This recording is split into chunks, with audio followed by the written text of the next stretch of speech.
Eh, bakit kaya wala ba kapatid mo? Tay, baka gagabihin na naman yun ngayon. Kumain na kaya tayo, Tay? Naku, hindi. Sabi niya, hihintayin daw natin siya eh.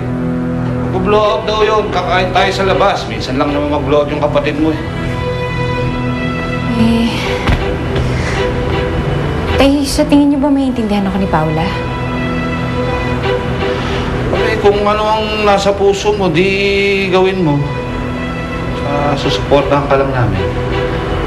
Eh, paano kung mali na naman yung desisyon ko? Helen, kung mali, nandito lang kami.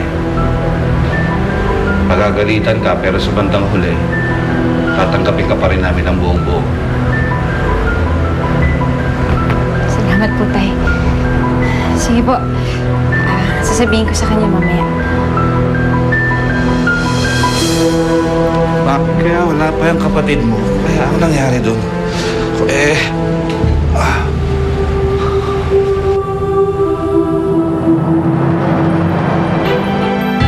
Vanessa, alam mo. Salamat. Alam mo, simulan na natin to. Kasi kailangan ko rin umalis ng maaga eh. Sige. Vanessa, pwede ka ba magsuot nito? Sige, kung yan ang trip mo. Sige. Sige.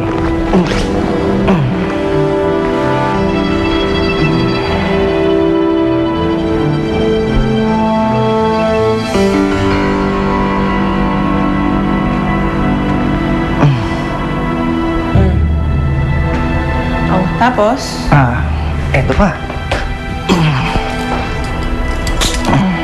Ito.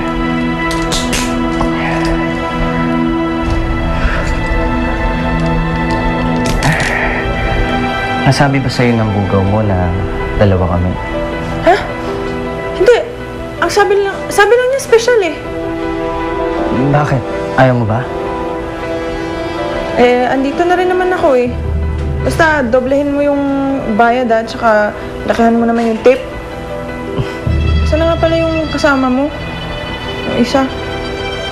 Nandito na ako, Vanessa.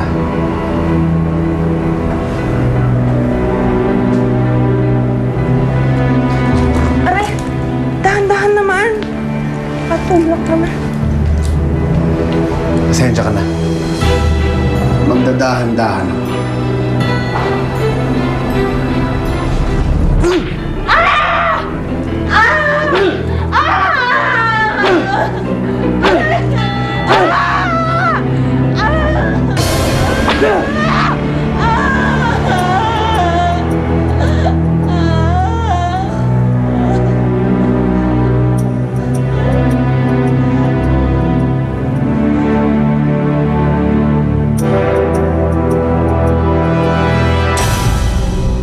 Kaya na tayo pupunta doon, para makipag-agreement. Hindi na natin hihintayin na ibigay ng courtesy ninyo kay Dave. Paano kung itaboy tayo ng nanay ni Dave? I heard terror daw. Excuse me, hindi siya uubra sa akin. Ano nga pala yung sasabihin mo? Tungkol kay Bianca, Dave? What about her? Hindi na ba nasabi sa'yo ni Madam? May nangyari sa inyo ni Bianca. Buong pamilya na may kasalanan sa akin, kaya dapat lahat managot. Sumaya ka naman ba? Masasaya lang ako kapag makita ko yung gumago sa akin. Si Ruby. Bakit sa tingin mo masaya ang bata doon?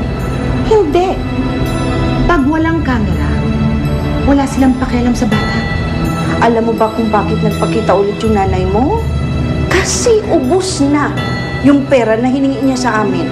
Sigurado babalik yun, para subukan na kunin ka ulit. Hindi ko anak si Nino. Siguro, tama lang nakalimutan ko na siya.